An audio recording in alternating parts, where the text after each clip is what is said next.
그동안 숨겨져 있었던 미사일 지침의 세부 족쇄, 동맹이라면서 이 정도일 줄이야.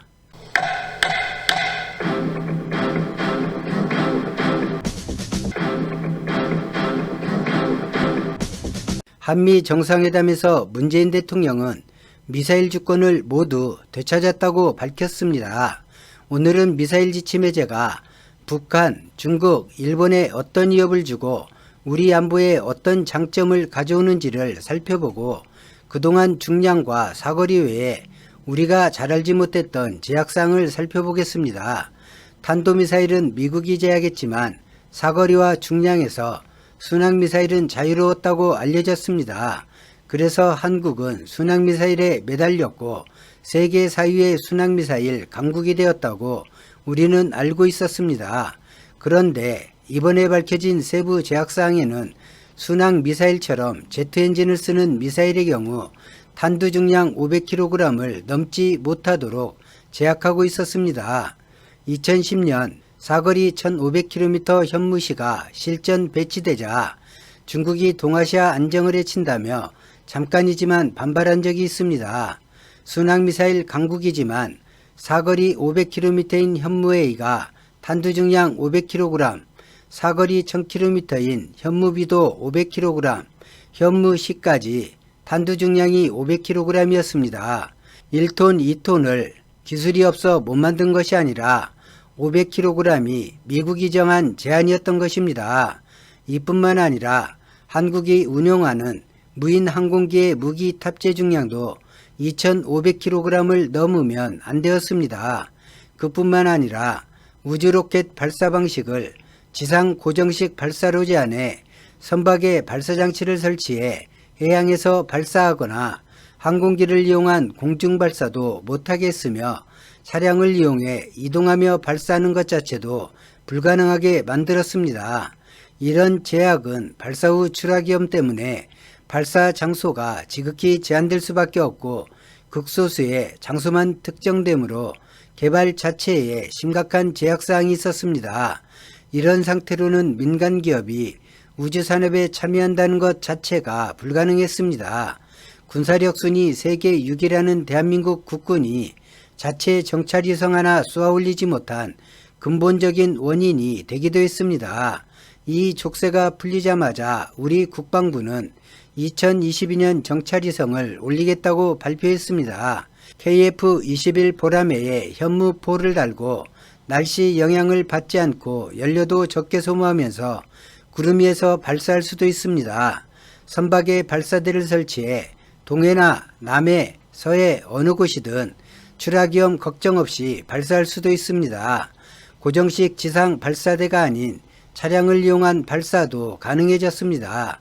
사거리뿐만 아니라 탄두 중량뿐만 아니라 참 많은 부분에서 목을 조르고 있었습니다. 그것도 다름 아닌 동맹이라는 나라에서 그랬습니다. 미사일 지침이 해제되고 북한은 생뚱맞게 위협행위라며 불만을 표했지만 중국과 일본에선 드러내놓고 걱정하진 않습니다. 대신에 언론과 전문가란 사람들을 통해 중국과 일본에 미치는 영향을 분석하고 있습니다. 사거리와 탄두 중량, 그리고 발사 형태와 방법, 모든 것이 해제되었습니다. 민간 분야의 우주항공 산업 분야는 제쳐두기로 하고 안보와 위협 부분에 초점을 맞추어 살펴보겠습니다. 우리 대한민국은 좁습니다. 좁다는 것은 상대가 공격할 대상이 쉽게 특정될 수 있음을 의미합니다. 군사적 충돌이 발생하려 할 때 핵탄두가 아니라면 탄두 중량에 따라 감수할 수준인지를 쉽게 결정할 수 있습니다. 사거리가 제한되어 있으므로 사거리 안으로 목표물을 겨냥하려면 대한민국은 구축함이나 이지스함, 장보고급 잠수함의 이동이 필요했습니다. 공격 가능성을 넓게 하기 위해 사거리 1500km인 현무C를 해성2, 해성3라는 이름으로 구축함과 잠수함에 실전 배치한 것도 공격 다양성을 키우기 위함입니다. 하지만 정찰 위성으로 특정한 장소 몇 곳과 함대 몇 척을 감시하면 이동하는 지점 파악이 예측 가능했습니다. 탄도 미사일의 경우 공격을 하기 위해서는 목표 지점 800km 이내로 들어가야 했습니다. 들어가다가 선제 타격 당할 가능성이 그만큼 컸다는 이야기입니다. 북경을 타격하려면 서해상 중국 즉 해역 가까이 다가서야만 했고, 도쿄를 타격하려면 남해 일본 측 영해 가까이 이동해야 했습니다. 그러나 이제는 그럴 필요가 없습니다. 사거리 제한이 풀리고 발사 방법의 제한이 풀린 지금은 사거리가 늘어난 미사일이 개발되면 서해 백령도에서 동해 먼바다에서 태평양 필리핀 인근에서 괌과 일본 사이는 물론 원하는 어느 곳에서나 중국이든 일본이든 북한이든 공격이 가능해졌습니다. 사거리 1500km인 현무시에 중국이 격한 반응을 보인 이유도 그래서이고, 훨씬 위협적이지만 탄두중량 2톤의 현무포에는 그다지 격앙되지 않은 것도 사거리라는 제재가 있었기 때문입니다. 적의 처지에서 보면 예측 가능했던 한국군의 미사일 공격이 예측할 수 없고 보이지 않게 된 것입니다. 지상이나 함대가 아닌 전투기에 현무포를 싣고 상공에서 그대로 발사해버릴 수도 있습니다. 발사 지점을 모르니 궤적을 추적하기가 어렵습니다. 한국이 사거리 제한에 묶인 상태에서 적과의 전술 싸움에서 지녀야 했던 군사적 취약점이 사라진 것입니다. 억지력이 있습니다. 공격하면 그보다 더 심하게 보복당하거나 같은 피해를 볼 수 있는 상태를 적이 느끼면 억지력이 발생합니다. 주일미군, 주한미군이 그런 위치를 지키고 있습니다. 핵과 함께 ICBM을 보유한 국가들이나 장거리 대량 파괴 능력을 갖춘 국가들은 자신들의 힘을 상대 국가에 강요할 필요가 없습니다. 상대국이 판단하고 알아서 수위를 조절합니다. 중국의 경우 매우 자존심이 상하겠지만 본인들도 중대한 타격을 받을 수 있다는 것을 인정할 수밖에 없습니다. 핵이야 최후의 수단이니 미사일 제한으로 미진했던 부분을 한국이 단시일에 보완한다면 중국이 군사적으로 위협할 경우 쫄 필요 없이 맞짱 뜰만하다, 그렇게 봐도 됩니다. 순항미사일 현무디가 지금 개발 중입니다. 사거리 3000km입니다. 탄두 중량은 어느 정도로 개발될까요? 중량 제한이 풀리고 2톤의 탄두 중량 현무포가 바로 나왔습니다. 사거리까지 풀린 지금 탄도미사일 현무5는 어느 선까지 개발될까요? 우리 한국인들 능력을 우리 한국인도 끝을 모릅니다. 미국에 저 정도 제약을 당하고 허용하는 범위 끝까지 언제나 개발했습니다. 군사기술은 기술산업을 이끄는 힘이 있습니다. 항공우주 분야는 그 가운데서도 꽃이라 합니다. 항공우주 분야의 시작과 마침이 로켓 기술입니다.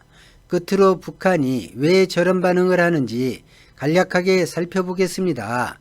북한과 남한은 군 정찰위성이 없습니다. 한국은 조기 경보기 등 정찰 자산을 보유하고 있습니다. 반면 북한은 없습니다. 한국은 레이저 레이더를 개발했습니다.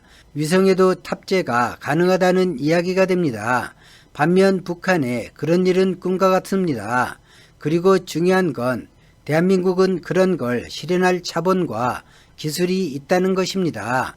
첨단 장비에서 열악한 북한이 믿는 건 방사포나 이런 것으로 주요 군사기지를 사전에 타격해서 반격을 최대한 덜 받는 힘을 가지려 했는데, 북한이 공격해야 할 범위가 남한의 영토 내에서 영토 밖으로 무한히 넓어져 버렸습니다.